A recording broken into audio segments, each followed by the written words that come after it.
Nous avons tous vécu dans notre enfance des situations où nous nous sommes sentis abandonnés, rejetés, humiliés, trahis ou victimes d'injustice. Ces blessures ont été enregistrées par le mental en tant que programmation ou croyance. Par exemple, quand je dis ce que je pense ou ce que je ressens, je suis puni. Ou quand j'ai des mauvaises notes à l'école, mes parents ne m'aiment plus. Ces programmes inconscients fonctionnent comme des logiciels. Ils s'exécutent par défaut. Nos croyances sont de l'énergie que nous portons en nous sans le savoir. Nous attirons alors la même énergie, c'est-à-dire que nous revivons les mêmes situations dans différentes circonstances, avec différents protagonistes, jusqu'à ce que nous prenions conscience du programme ou de la croyance. On voit donc que nos blessures nous conditionnent et nous limitent. Elles nous obligent aussi à développer des qualités et des ressources comme l'adaptabilité, l'ouverture d'esprit, l'acceptation, la bienveillance par exemple. Nos blessures et les croyances qui les nourrissent peuvent nous laisser bloquer émotionnellement à l'âge où nous l'avons vécu pour la première fois. Nous pouvons nous sentir démunis, limités, immatures et irresponsables en raison de ces blessures. Exemple, le rejet ressenti par Chloé dans son enfance l'empêche de prendre ses responsabilités et de s'engager dans une relation durable. Autre exemple, Romain a interprété qu'il recevait de l'attention de ses parents seulement lorsqu'il posait problème. Aujourd'hui, lorsqu'il provoque, perturbe ou dérange les autres, il se sent exister. Selon nos blessures, soit nous développons les qualités que nous aurions aimé recevoir, la bienveillance, l'affection, le soin, la tolérance. À l'excès, cela peut devenir une forme de soumission ou de fuite, comme nous l'avons vu dans un message précédent. L'autre option est de reproduire les mêmes comportements que nous avons subis, comme la domination, la manipulation, l'autorité abusive, par exemple. Ils sont des réactions d'attaque pour s'en protéger. En psychologie, les blessures s'appellent des traumas et des névroses. Nous sommes tous concernés à différents degrés, car nous en avons tous vécu, y compris si nous avons été désirés, choyés et baignés d'amour. Nos blessures sont souvent en lien avec notre mémoire karmique, c'est-à-dire ce que nous venons revivre pour changer de regard et de conscience, pour ceux qui y croient bien sûr. Enfant, notre mental a enregistré des croyances constructrices ou non. Lorsqu'elles sont destructrices, le processeur mental tourne en boucle sur ces blessures qui font partie de sa programmation.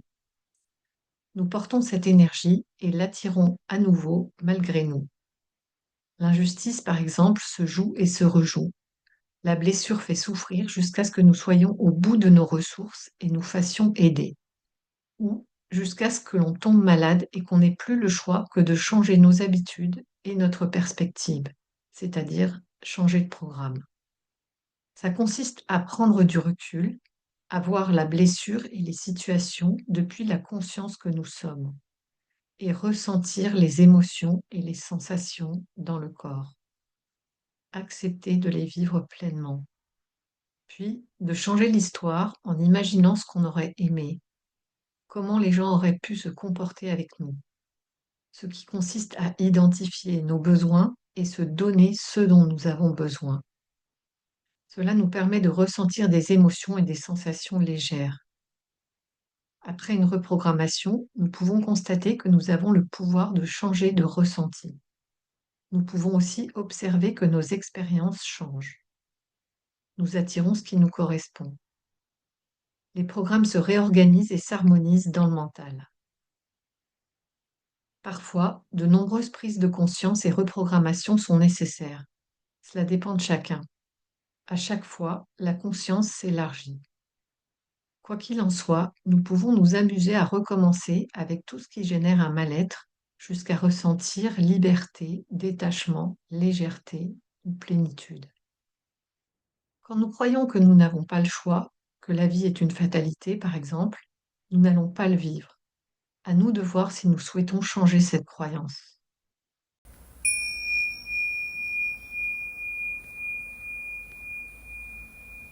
Récapitulons. L'être que nous sommes vit des expériences à l'infini et découvre ainsi sa nature illimitée. Ces expériences sont déterminées par le contenu de l'outil mental, toutes les croyances et les programmations reçues de son environnement. Notez que toutes les influences que nous recevons, les gens avec qui nous vivons, le lieu, ce que nous entendons, ce que nous voyons, ce que nous mangeons, ou encore notre langue maternelle, tout cela nous programme. Lorsque le mal-être ou la souffrance sont ressentis, cela nous indique une programmation erronée. Nous avons la possibilité d'en prendre conscience et de changer de croyance.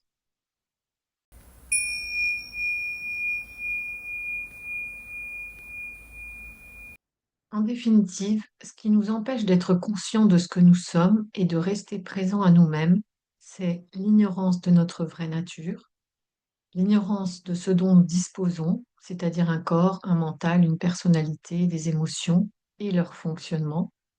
Et dans ce cas, nous pensons être seulement notre corps, nos pensées, notre personnalité, nos croyances. Nous sommes identifiés. Nos blessures et les programmes erronés qui en découlent nous maintiennent également inconscients de ce que nous sommes. Selon leur intensité et leur ancrage, ressentir sa présence est difficile et rester présent est impossible.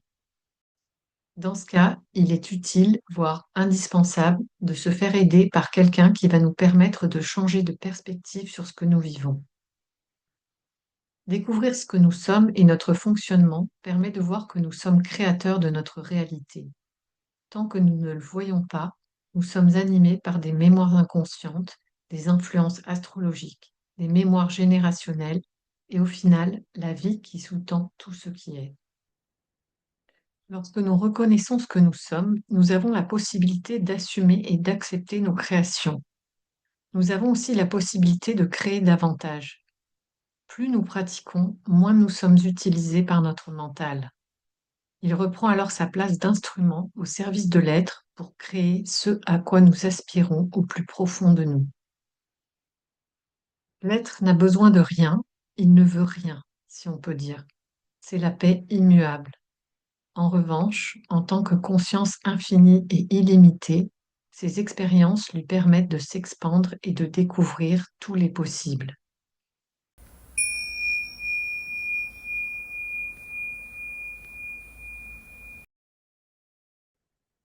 Allongez-vous confortablement et fermez les yeux le temps de cette pratique. Laissez votre respiration détendre tout votre corps. Observez vos points d'appui avec le matelas, le canapé ou le sol et ressentez qu'ils vous portent. Vous êtes en sécurité et vous pouvez vous abandonner totalement.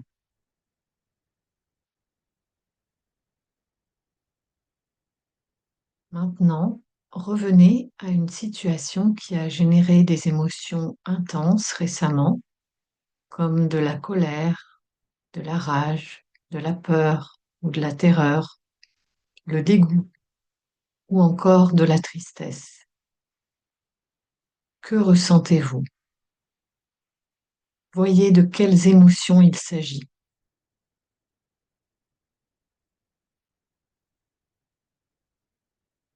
Ressentez les sensations présentes dans votre corps, la tension, la crispation, la nervosité. Qu'est-ce qui est là pour vous maintenant?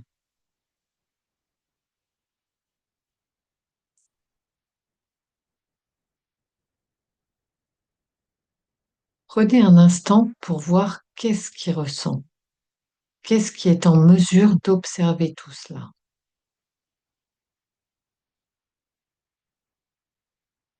C'est la conscience paisible et immuable que vous êtes.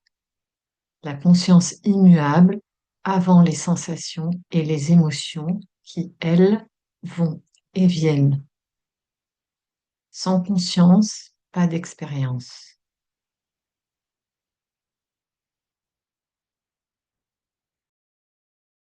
Revenez à cette situation désagréable et voyez si elle vous en rappelle une autre que vous avez déjà vécue dans d'autres circonstances. Simplement observez.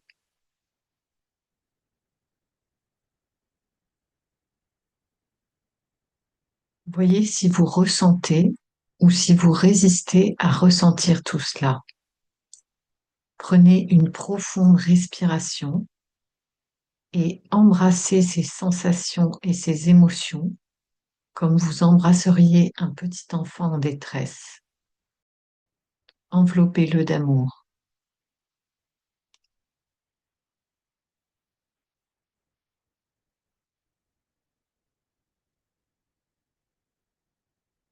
À présent, visualisez la situation à nouveau, mais comme vous auriez aimé qu'elle soit, en vous sentant écouté, respecté, libre, aimé. Comment auriez-vous aimé être traité? Qu'auriez-vous aimé que l'on vous dise, que l'on vous précise? Dans l'idéal, comment la situation aurait pu se dérouler? Prenez le temps de visualiser.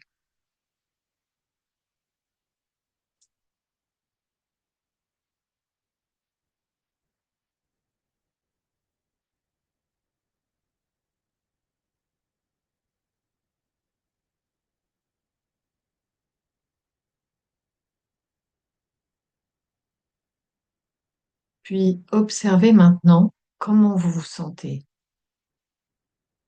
Avez-vous retrouvé la paix? Ressentez-vous des émotions légères comme la joie, l'enthousiasme, de l'énergie, l'ouverture?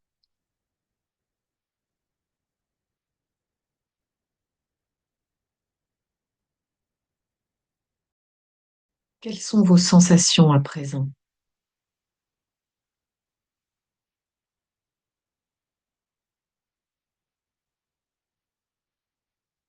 Laissez la paix, les émotions et les sensations légères s'imprimer en vous. Faites-les durer. Vous pouvez ajouter des détails, de nouvelles précisions. Prenez tout le... Ajoutez tout ce que bon vous semble, tout ce de quoi vous avez cru manquer. Vous n'avez aucune limitation. Vous êtes totalement libre.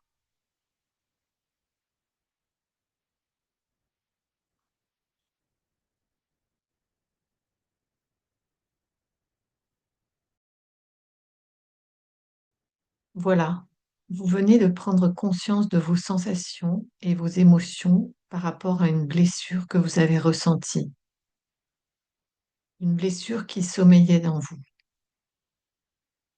une blessure qui s'est réactivée, et vous avez accepté de la ressentir plutôt que de la rejeter ou de l'éviter.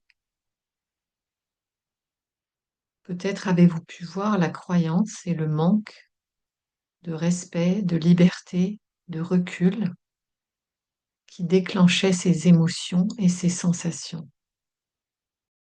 Et en vous autorisant à les ressentir, vous avez reprogrammé votre mental. Observez les changements en vous et dans votre vie à partir de maintenant. Si une situation similaire se reproduit, refaites cette pratique jusqu'à ce que la reprogrammation soit totale.